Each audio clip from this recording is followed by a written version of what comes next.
एक तर योजना देताना 10 विचार करू, परंतु विचारपूर्वक योजना दिल्यावर मागे हटणार नाही.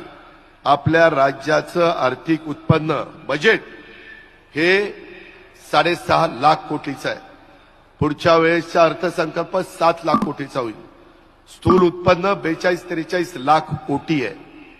हे आता काय करायला लागले? इतके दिवस विरोधकांनी सांगितलं ही योजना अशी आहे, ही योजना तशी आहे, फसवी आहे.